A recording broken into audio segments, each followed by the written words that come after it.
उपस्थित पत्रकार बंधूंनो,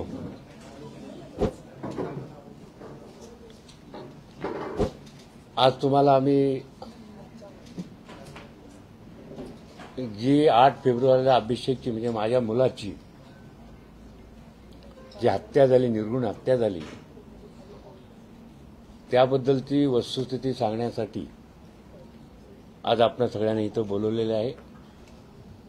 मी थोडक्यात त्यांची पत्नी तेजस्वी यांना निवेदन करण्याची विनंती करतो। नमस्कार, मी तेजस्वी अभिषेक आवाज वाढव।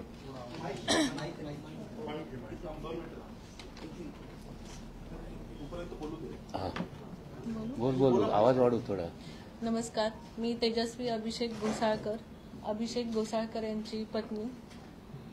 इथे उपस्थित शिवसेनेचे सगळे नेत्या त्याचप्रमाणे शिवसेनेचे पदाधिकारी, सर्व लोकप्रतिनिधी व पत्रकार बंधू भगिनींनो, प्रथमतः तुमचे सर्वांचे धन्यवाद इथे आल्याबद्दल। 8 फेब्रुवारीला 2024 रोजी सायंकाळी माझे पती अभिषेक घोसाळकर यांची निर्घृणपणे झालेल्या हत्येचा तपास योग्य दिशेने होत नाही। मी याबाबत माझी या तपासाबाबत मागणी व आम्ही जमा केलेली माहिती माननीय तपास यंत्रणेला व माननीय पोलीस आयुक्तांना दिनांक 28 फेब्रुवारीला सीसीटीव्ही फुटेज देऊन हत्येच्या वेळेला सदर ठिकाणी अरमेंद्र मिश्रा व मेहुल पारेख व अज्ञात व्यक्तींचा होत असलेला वावर याबाबत सदर व्यक्तींचा सखोल तपास करावा अशी मागणी केली होती। ही बाब सर्व प्रसार माध्यमांनी मांडली होती। याबाबत पोलिसांनी सखोल तपास केल्याचे दिसत नाही। दिनांक 4 मार्च 2024 रोजी माननीय पोलीस आयुक्त व तपास यंत्रणेला 120B सेक्शन 34 ऑफ IPS कलम लावण्याची विनंती केली होती। तीही आतापर्यंत मान्य करण्यात आली नाही किंवा तपास यंत्रणेने माझ्याशी संपर्क केला नाही। 5 मार्चला माननीय सत्र न्यायालयाने जे निरीक्षण नोंदवले आहे ते अतिशय महत्त्वाचे आहे। एक, मॉरिसला गन दिल्याचे प्रथम दर्शनी दिसून येते। दुसरा पॉइंट आहे, मॉरिस नरोना व अरमेंद्र मिश्रा यांनी एकत्र जाऊन बुलेट खरेदी केल्या होत्या। तिसरं, अभिषेक व मॉरिस नरोना यांच्यामध्ये भेद होते हे अरमेंद्र मिश्रा यांना माहिती होती। चौथं, अरमेंद्र मिश्रा यांचे लायसन मॉरिस नरोनाकडे जमा होते।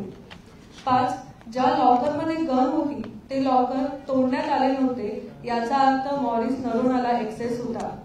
6, असे सत्र न्यायालयाने निरीक्षण केले आहे।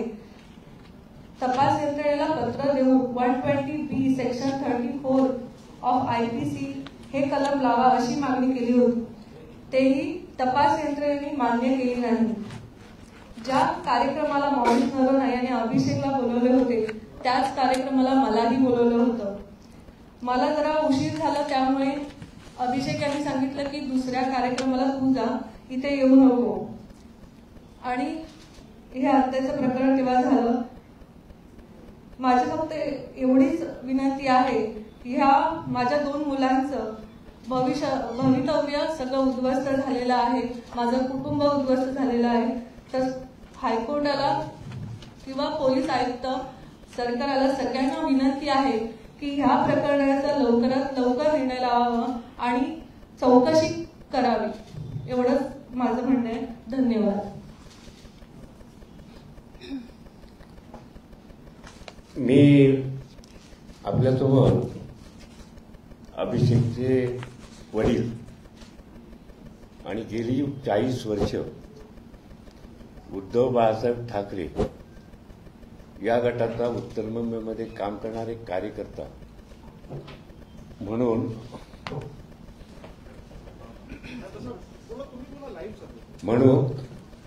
मी माझे निरीक्षण मी नोंदवतो। पहिल्यांदा ज्यावेळेला अभिषेकची हत्या झाली त्यावेळेला माननीय गृहमंत्री यांना काही विरोधी पक्षाने त्यांच्याकडे या हत्येबद्दल किंवा या महाराष्ट्रामध्ये वारंवार गोळीबार होत आहेत आणि त्याच्यातून हत्या होत आहेत, पोलीस स्टेशन गोळीबार होत आहेत आणि त्याच्यावरती राजीनाम्याची मागणी केली. ही राजीनाम्याची मागणी राजकीय असली तरी त्यांनी जे माझ्या मुलाच्या हत्येबद्दल वक्तव्य केलं ते अतिशय मला दुःख देणारं होतं. त्याने असं म्हटलं, गाडीकानी स्वार आला तरी गृहमंत्र्यांचा राजीनामा मागाल का. आपल्या सगळ्या वृत्तपत्रातून ही बातमी छापलेली आहे. त्यानंतर दुसरे एक मंत्री उदय सामंत यांनी त्याच्यावरती वक्तव्य करताना असं म्हटलं, हा ठाकरे गटातील अंतर्गत वाद आहे. ही सुद्धा माझ्याकडे सगळी कात्रणं आहेत. आपल्या वृत्तपत्रातून या सगळ्या बातम्या मी वाचलेल्या आहेत. तिसरे मंत्री छगन भुजबळ यांनी एकमेकातील भांडण गोळीबार होत असेल तर पोलीस यंत्रणा काय काम करणार. मला ह्या 3 मंत्र्यांच्या आणि माननीय गृहमंत्र्यांच्या वक्तव्यावरती पाहिल्यानंतर मुळातच मी सुद्धा त्या विधान भवनामध्ये काम केलेला एक कार्यकर्ता आहे आणि हे सगळे मी जी नावं घेतली त्यांच्यावर पण मी काम केलेलं आहे. ते माझ्या कुटुंबियाला ओळखतात आणि अशा वेळेला कुठल्याही प्रकारची पार्श्वभूमी किंवा गुन्ह्याचा तपास हा कुठल्या अंतिम टप्प्यात न असताना अशा प्रकारचं बेजबाबदारपणे त्यांनी वक्तव्य केल्यामुळे आम्हाला असं वाटतंय की ह्या यंत्रणेवरती, तपास यंत्रणेवरती पोलिसांचा खूप मोठा दबाव आहे.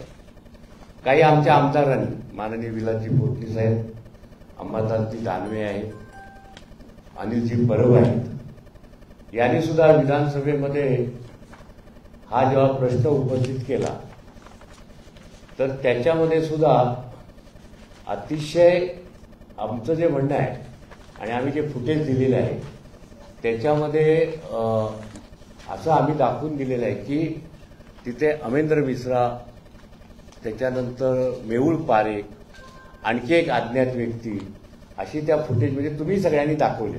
तुमच्याकडून ते पेन ड्राईव्ह पोहोचला होता. हे फुटेज आम्ही जमवले होते, हे पोलिसांनी जमवलेले नाही. आणि दुसरं त्याच्यामध्ये ज्यावेळेला हे मी काही विधानसभेतलं प्रोसिडिंग वाचलं त्यावेळेला त्या विधानसभेच्या सभागृहात, विधानसभेच्या किंवा विधान परिषदेच्या सभागृहात माननीय गृहमंत्र्यांनी असं म्हटलं की लोकांचा अशा प्रकारचा संशय आहे की अभिषेकला गोळी घालताना गोळी लागलेली दिसते पण कोण घालतोय हे दिसत नाही. त्यावेळेला त्यांनी विधानसभेमध्ये माननीय गृहमंत्र्यांनी अशा प्रकारचं वक्तव्य केले की तिसरा तिथे माणूसच नव्हता. म्हणजे कुठलीही प्रकारची चौकशी न करता ही जी अभिषेकची केस डायव्हर्ट करण्याचा किंवा तिला वेगळं स्वरूप देण्याचं काम माननीय गृहमंत्र्यांनी केलं की अशा प्रकारची वक्तव्य करून, हा सुद्धा आमचं म्हणणं असं आहे, माझं नाही, सगळ्या महाराष्ट्राचं म्हणणं आहे, ज्यांनी जगात ही जी चित्रफित पाहिली त्या सगळ्यांचं म्हणणं आहे की अभिषेकला गोळी लागताना दिसते, मारणारा कोण दिसत नाही. असेल नसेल हा नंतरचा प्रश्न, पण चौकशी करणं हा यंत्रणेचे कर्तव्य आहे. पण त्याच्या अगोदर ही कुठल्याही प्रकारची चौकशी, अशा महाराष्ट्राच्या गृहमंत्र्यांनी अशा प्रकारचं वक्तव्य करणं हे सुद्धा मला वाटतं आपण ठरवायचं किती योग्य आहे किती अयोग्य आहे. तिसरी गोष्ट अशी आमच्या निदर्शनात आली की स्वतः गोळ्या घालून घेतल्या, तेही दिसत नाही फुटेजमध्ये. त्यांनी जे पोटमाळ्यावरती तो गेला म्हणजे खाली अभिषेकची हत्या केली, त्याच्यानंतर तो पोटमाळ्यावरती जातो, त्यावेळात काही मिनिटं लाईट बंद होते आणि त्याच्यानंतर तो स्वतःला गोळ्या घालून घेतो. मला वाटतं ह्या सुद्धा एक संशयाचा भाग, आम्ही संशय घेणारच, कारण आमच्यापर्यंत जो जोपर्यंत चौकशी करून जोपर्यंत आमच्याकडे सत्य पुढे येत नाही, त्यामुळे नक्की त्यांनी स्वतःवरती गोळ्या घालणारा कुठला तिसरा व्यक्ती तिथे होता याचे आम्ही वारंवार पत्र देऊन, आम्ही 3 पत्र माननीय पोलीस आयुक्तांना आणि तपास यंत्रणांना आमच्या वकिलांच्या मार्फत दिलेली आहे. त्याचा उल्लेख याच्यामध्ये आहे की पहिलं असं आहे की आम्ही जे फुटेज दिलं त्याच्यामध्ये ह्या ज्या कोणी व्यक्ती दिसतात, मी माझ्या घरी ह्या तपास यंत्रणेचे डीसीपी आणि सिनियर यांना हे फुटेज दाखवले, त्यांच्याकडे फुटेज नव्हते आणि हे फुटेज सुद्धा आम्ही त्यांना दिले. तिसरी आम्ही जी गोष्ट आम्ही त्यांच्या न्यायालयाकडे आमच्या पोलिसांकडे मागितली होती की बाकीच्या लोकांना जो आम्ही ज्यांचा आमचा म्हणजे हा कट आहे की हा एकटा त्यांनी जे पोलीस आजपर्यंत तपास करतायत की अभिषेक आणि मॉरिश या दोघांचं काहीतरी राजकीय जे काही वैमनस्य म्हणा, कुठलाही शब्द वापरा, तेवढ्यापुरती ही केस मर्यादित ठेवण्याचं काम करतायत. तसं नाहीये. याच्यामध्ये अनेक गोष्टी आहेत की हा अमेंद्र मिश्रा येतो कुठून, त्याच्या लायसन्सची नोंद नाही आहे. तो आणि मिश्रा हे स्वतः त्या बुलेटमध्ये लागणाऱ्या गोळ्या खरेदी करण्यासाठी एकत्र जाऊन त्या दुकानामध्ये खरेदी करतात असा दुकानदाराचा सुद्धा आरोप आहे. म्हणजे स्टेटमेंट आहे, आरोप नाही, स्टेटमेंट आहे. आणि मग आम्ही त्यांच्याकडे 120B आणि सेक्शन 24 IPC कलम हा लावावा याची सुद्धा आम्ही पत्र दिली. मी स्वतः डीसीपींना भेटलो आणि त्याबद्दल मी त्याच्याकडे ती मागणी केली. त्यावेळेला सुद्धा त्यांनी अशा प्रकारचं दिलेलं. आज 40 दिवस झाले. 90 दिवसामध्ये चार्जशीट सादर करणे कोर्टामध्ये हे पोलिसांचं तपास यंत्रणेचं कर्तव्य आहे. आणि अशाच पद्धतीने जर तपास संथगतीने आणि दिशाहीन राहिला तर मला वाटतं या आरोपीला शिक्षा होणार नाही. मग सरकार का घाबरतो या सगळ्या गोष्टीला? आम्ही काय वेगळी मागणी करत नाहीये. आणि म्हणून आमचा आरोप आहे की सरकार आम्हाला मदत करत नाही, पोलीस यंत्रणा आम्हाला मदत करत नाही, कुणाच्या तरी दबावाखाली यंत्रणा हे काम करते. आणि म्हणून आम्ही ह्या आमच्या ज्या मागण्या आहेत त्या मागण्यांसाठी आम्ही हायकोर्टामध्ये रिट पिटिशन आम्ही उद्याच करणार आहोत की आम्हाला ही जी तपास यंत्रणा आहे ती बदलून द्या. हे तपास योग्य रीतीने करत नाही. आणि हा तपास आता हायकोर्ट ठरवणार कुणाकडे, सीबीआयकडे द्यायचं, काय करायचं. आणि जे आम्हाला सेशन कोर्टाच्या जी जामिनीला तो गेला होता अमेंद्र मिश्रा, त्यावेळेला आम्ही स्वतः आमचे वकील ॲडव्होकेट भूषण पाटील हे अपियर झाले होते आणि त्यांनी काही मुद्दे मांडले आणि कोर्टाने जी निरीक्षणं केली आणि आम्ही जे मागतोय, माननीय न्यायालयाने जे निरीक्षण ठेवली ते आता ही आमच्या तेजुरी वाचूनच दाखवली. न्यायालयाने असं म्हटलंय मॉरिसला गन दिल्याचं प्रथम दर्शनी सिद्ध होतंय. म्हणजे कुणी दिली असेल? मिश्रानी. असं मी नाही म्हणत. जी आमच्याकडे जी जजमेंट आलेली आहे सेशन कोर्टाची त्याच्यामध्ये म्हटले. त्याच्यानंतर दुसरं त्यांनी निरीक्षण असं केलेलं आहे, मॉरिस नरनावो अमेंद्र मिश्रा यांनी एकत्र जाऊन बुलेट म्हणजे त्या गोळ्या या खरेदी केलेल्या आहेत एकत्र जाऊन. आणि त्याच्यामध्ये कोर्टाने असं पण म्हटलं, तो जो मिश्रा आहे बॉडीगार्ड म्हणून ठेवलेला, त्याला ही माहिती होतं की अभिषेक आणि मॉरिस यांचे राजकीय त्या विभागामध्ये मतभेद होते, हेही त्याला माहित असं सत्र न्यायालयाच्या माननीय न्यायमूर्तीचं निरीक्षण आहे. त्याचं लायसन, मॉरिसचं त्याचं लायसन हे मी ह्याच्याकडे जमा होतं मॉरिसकडे, हे सुद्धा न्यायालयाने त्याच्यामध्ये त्यांच्या निरीक्षणाने मोडलंय. न्यायालयाने असंही म्हटलंय की जो गण होती ते लॉकरमध्ये ठेवायचे. म्हणजे तो आला तिथे गेटवरती की वरच्या माळ्यावरती जे पोटमाळा होता त्याच्यावरती त्याच्या लॉकरमध्ये गन ठेवायची. तर न्यायालयाचं असं म्हणणं आहे, जर तिथे लॉकरमध्ये गन असेल आणि ती मिश्राकडे चावी असेल तर हा जर मॉरिस गन काढायला गेला तर ते तोडफोड व्हायला पाहिजे. लॉकरची तोडफोड झालेली नाही याचा अर्थ की त्याला ऍक्सेस होता, म्हणजे त्याच्याकडे दुसरी काहीतरी चावी असण्याची शक्यता, त्याला ती सहज गन उपलब्ध करून देता आली. हे सगळे निरीक्षण नोंदून सुद्धा जर पोलीस यंत्रणा आम्ही केलेल्या मागणीची दखल घेत नसेल तर आज नाईलाजानं आम्हाला हायकोर्टात जावं लागतंय. आणि म्हणून मी आज ही तुमच्यासमोर मी आलेलो आहे की माझ्या मुलाला कारण नसताना अशा प्रकारचं, ठीक आहे त्यांनी मारलं, त्याचा मृत्यू झाला, परंतु ज्या पद्धतीने या शासनाने चौकशी करायला पाहिजे. माननीय मुख्यमंत्र्यांनी मी बऱ्याच वेळा ऐकलंय त्यांच्या भाषणातून आणि त्यांनी काढलेल्या फिल्ममधून, माझा मुलगा गेला तेव्हा त्यांनी त्यांचं मुलं जाण्याचं दुःख काय हे त्यांनी धर्मवीर फिल्ममध्ये आणि आता अनेक भाषणामध्ये दाखवतात. तसाच तो माझा मुलगा होता. मग मुख्यमंत्र्यांनी त्याहीकडे लक्ष द्यावं अशी माझी मागणी आहे. धन्यवाद. घोसालकर साहब, एक बार हिंदी में ब्रीफ कर दीजिए, आपका क्या कहना है, कोर्ट का जो जजमेंट आप बता रहे थे उसका ऑब्जर्वेशन है आपका. मैडम थोड़ा सामने आपकी ब्रीफ और क्या क्या डाउट है आपको.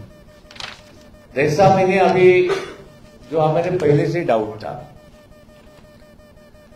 कि जब ये हत्या हुई तभी मैं तपास यंत्रणा के प्रमुख को तीसरे दिन मेरे घर पे बुलाया और हमारा व्यू बताया कि आप अगर मॉरिस और अभिषेक इनकी जो उनका झगड़ा था करके मारा, इतने तक ये केस की तपास कर तुम केस समाप्त कर रहे, ऐसी बात नहीं है. और जो हमें वहां के लोगों का जो सीसीटीवी का फुटेज हम लोगों ने लाया था, हम लोगों ने मेरे सामने मेरे घर पे डीसीपी और सीनियर को बताया ये फुटेज है.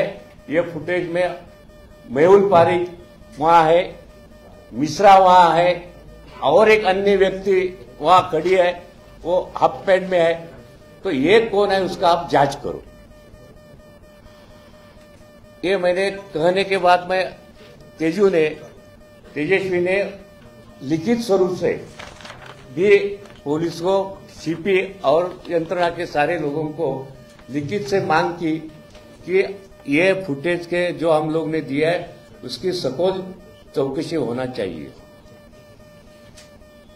हम लेटर देने के बाद वो लोगों ने नहीं, जो ये अमेंद्र मिश्रा तो 4 दिन में छूट गया. उसको छूट गया मीन्स उसको जेल कटड़ी दी, पीसी में नहीं रखा. ये भी हमें डाउट है कि 3 से 2 कलम लगने के बाद तुरंत विदाउट ये जो हम संशय व्यक्त किया वो विदाउट इन्विकेशन उसको जेसी दी. जेसी देने का मतलब क्या, वो जामीन ले सकता है, वो जामीन के लिए अर्जी कर सकता है. 25 तारीख को उसने जामीन के लिए अर्जी किया. जब ये बात मुझे मालूम पड़ी तेरे हमारे वकील साहब आज यहाँ उपस्थित है, एडवोकेट भूषण माड़ी, उन्होंने उधर जाके इंटरव्यू किया और उनने आर्गुमेंट किया. आर्गुमेंट करने के बाद सरकारी वकील ने भी आर्गुमेंट किया, बाद में उनके वकील ने आर्गुमेंट किया और उसके बाद जो सत्र न्यायालय माननीय न्यायालय ने जो निरीक्षण जो नोंद किया वहां उनके ऑर्डर में, उसमें पहला एक उसने कहा है कि ये सब जो हम कहा था वही कहा है कि मॉरिस के पास गन दिया है, मॉरिस के पास गन दिया है, ये प्राथमिक सिद्ध होता है. उसने जो फाइल क्राइम की चेक की उसमें से उसने निरीक्षण दिया है. तो हम यही कहते थे कि मॉरिस के साथ और कोई लोग हैं. ये दोनों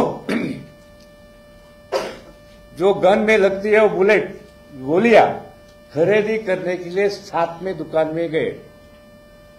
इसका मतलब ये कट है, दोनों को मालूम है क्या करना है। तो वो भी न्यायालय ने जो हम मांग की कि वो 120B 34 सेक्शन लगाओ, वो भी पुलिस ने लगाया नहीं। दूसरा तीसरी चीज न्यायालय ने यह कही है कि अभिषेक और पॉलिटिकल मॉरिस इनका झगड़ा था, वो इसको मिश्रा को मालूम था, यह भी न्यायालय ने कहा है। और वो उसका जो लाइसेंस है वो उसके पास रहना चाहिए, मिश्रा के पास वो नहीं था, उसके पास नहीं था। पुलिस ने जब जांच की तो मॉरिस के पास मिला। जब भी वो लॉकर में, वो कहता है कि हम लोग जाने के बाद लॉकर में एक गन रखते हैं, अगर उसको मॉरिस को गन लेना है तो लॉकर की चाबी अगर मिश्रा के पास है तो उसको खोलने के लिए या कुछ एक लॉकर तोड़ना पड़ता था। वो भी न्यायालय ने बोला है कि वो लॉकर की तोड़फोड़ नहीं हुई, इसका मतलब मॉरिस को वो लॉकर का एक्सेस था, इसका मतलब उसके पास भी चाबी थी। तो ये सब बात कहने के बाद भी पुलिस कुछ कार्रवाई नहीं कर रही है। मैं खुद मिला, लेटर दिए, और आज हम निर्णय लिया कि 90 दिन के बाद अगर एक चार्जशीट देंगे, देने की उनको बंधन है। अगर ये सब निरीक्षण नहीं आया तो आरोपी छूट जाएगा, उसको कोई सजा नहीं मिलेगी। एक आदमी को मर्डर करने के बाद भी, ये सारे पुरावे हमारे साथ होने के बाद भी वो आदमी छूटता है, ये गवर्नमेंट का, इसका मतलब गवर्नमेंट ये चौकसी लिए क्यों घबरती है, ये हमारा सवाल है। और मुझे तो विश्वास नहीं है कि गवर्नमेंट हमारे बाजू में खड़े होगी। जिस तरह इस पश्चिम उपनगर में, जैसे हमारे नगर सेवक के बारे में एक एक छोटे छोटे कारण के लिए FIR दर्ज कर दिए जाते हैं, पुलिस का दबाव है।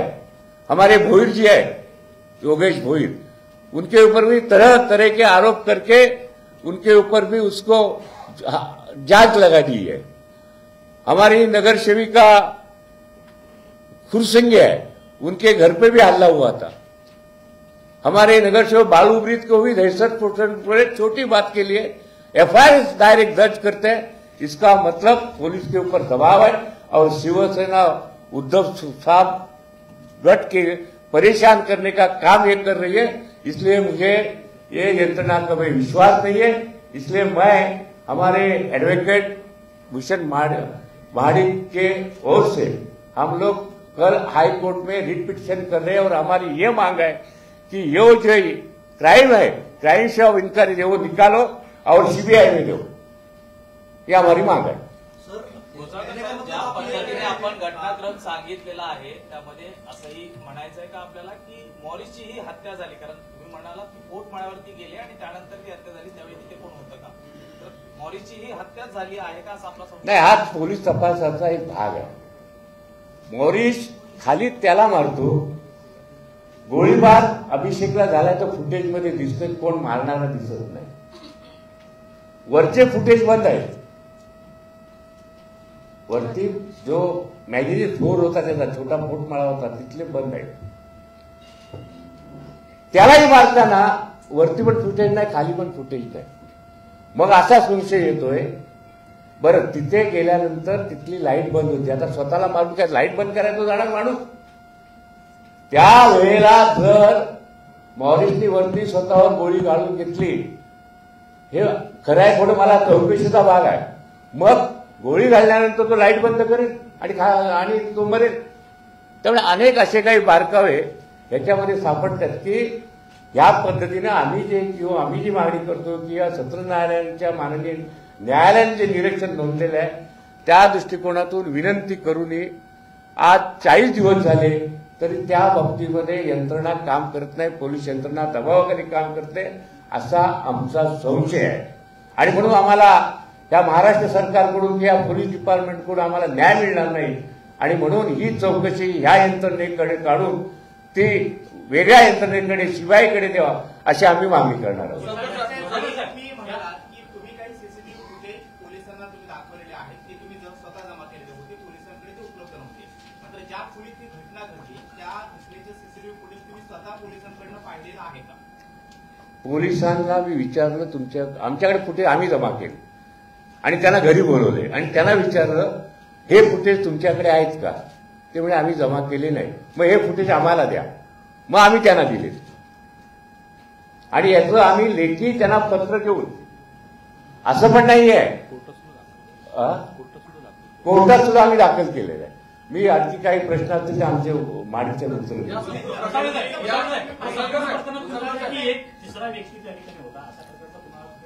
जे काही आमच्याकडे सध्या अस्तित्वात असलेले जे काही फुटेज आहेत, जे काही पुरावे आहेत, या सगळ्यामध्ये जे काही वेगवेगळे तज्ज्ञ किंवा सामान्य लोकांनी, लाखो लोकांनी ही लाईव्ह पाहिलेलं आहे, त्यांचं असं मत आहे की असे ह्या अँगलनी तपास व्हायला पाहिजे की ह्या दोघांना मारणारा आणखी तिसरा व्यक्ती होता का, त्यावर चौकशी व्हावी.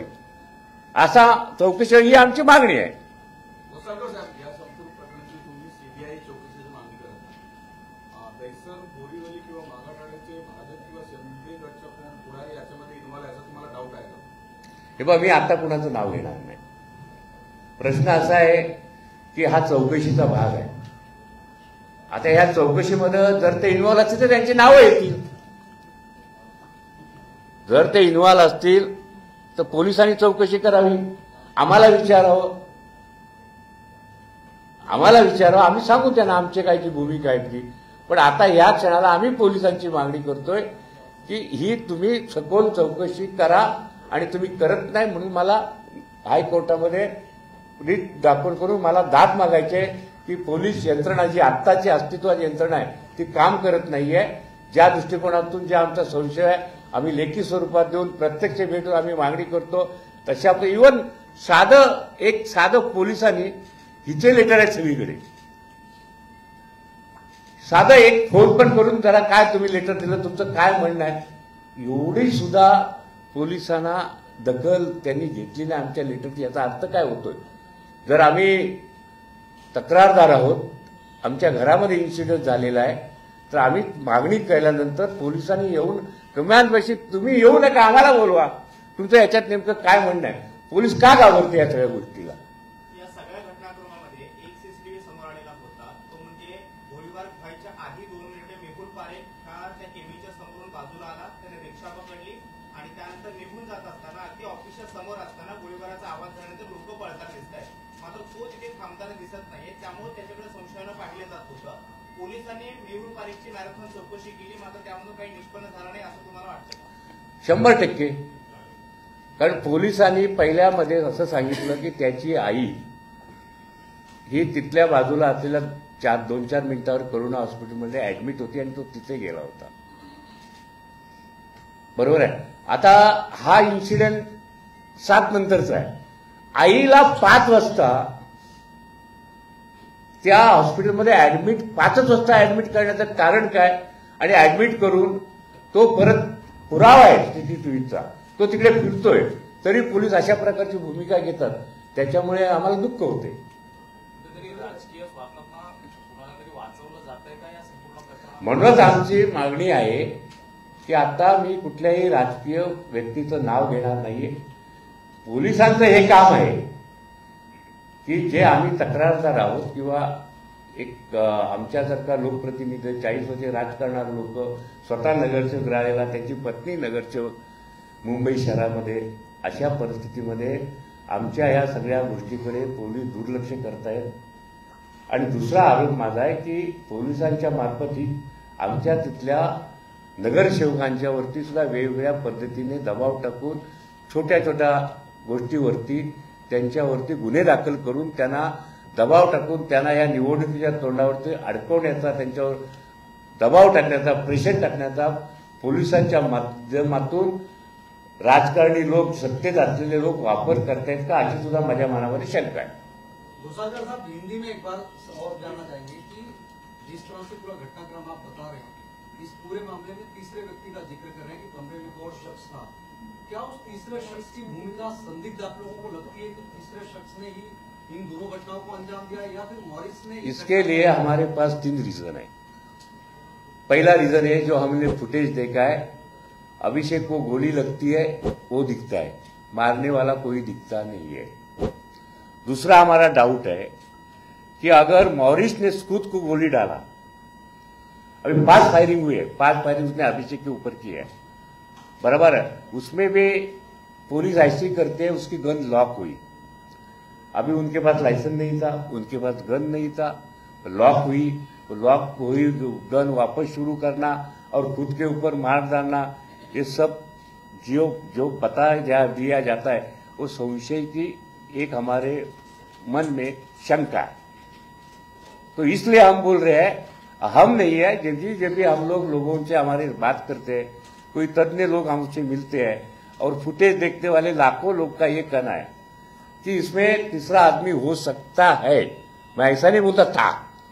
तो इस तरह से इंक्वायरी होना चाहिए, ये हमारी मांग है कि कौन था उधर। एक आदमी आया, वो जो फुटेज में दिखता है, हाफ पैंट डाल के वो अंदर आया, बाहर गया, ये सब फुटेज में है। उनकी इंक्वायरी क्यों नहीं करते हैं आप लोग, ये हमारी मांग है। मेहुल की भूमिका को लेकर भी क्या कोई डाउट है? क्योंकि पुलिस का शुरुआत में कहना था, देखो मेहुल ये उनका आदमी है और वो उनके साथ रहता था और उनको सब उनके व्यवहार, मॉरिस के व्यवहार वो देखता था। इतना नजदीक का आदमी था। जब भी मॉरिस के ऊपर कोई 2-3 कंप्लेंट हुई है, जो एफआईआर हो गई है, उसमें सारे देने लेने का सब जो काम है ये सब मेहुल करता था। तो इसका हमको मतलब है कि मेहुल इसमें इन्वॉल्व है। हाफ पैंट वाला शख्स ये मेहुल ही है? नहीं, वो दूसरा है, तीसरा आदमी है और एक तीसरा आदमी है मेहुल छोड़ के। क्या कोई पॉलिटिकल रीजन हो सकता है इसके पीछे? कोई पॉलिटिकल ये काम है यंत्रणा का तपास करना। हम लोग ने जो फुटेज दिया है, हम लोग ने जो उनको कहा है, हिस्ट्री बताया है, उसके ऊपर उनको इंक्वायरी करना चाहिए। वो नहीं करते हैं ना, इसलिए हम लोग अभी हाईकोर्ट में मूव होते हैं। आपण सांगितलं उदय सामंत उद्योगमंत्री म्हणाले गँगस्टरचा वाद अंतर्गवाद उभा झाला गँगस्टर वाद तर याच्याबद्दल खात्याजवळ पीडित का? मी फक्त वृत्तपत्रामध्ये वाचलेलं आहे। त्याच्यावर माहिती आहे. आता मी आपल्या माध्यमातून उदय सामंतकडे मागणी करतो की बा आमच्याकडे अंतर्गवाद, त्याने आदरणीय संजय राऊत साहेबांचा उल्लेख केलेला त्या बातमीमध्ये, संजय राऊत आणि आणखी याच्यामध्ये माझ्याकडे ती बातमी आहे। तर मी विनंती करतो आपल्या माध्यमातून सामंत साहेबांकडे काही जर माहिती असेल तर आम्हाला दिली तर आम्ही त्या अनुषंगाने त्या दृष्टीने तपास करायला लावू किंवा इन्क्वायरी करू। ओके, धन्यवाद।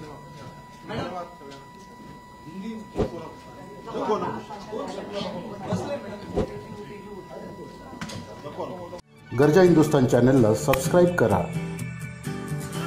आणि ताज्या घडामोडी जाणून घेण्यासाठी बेल आयकॉनवर प्रेस करा।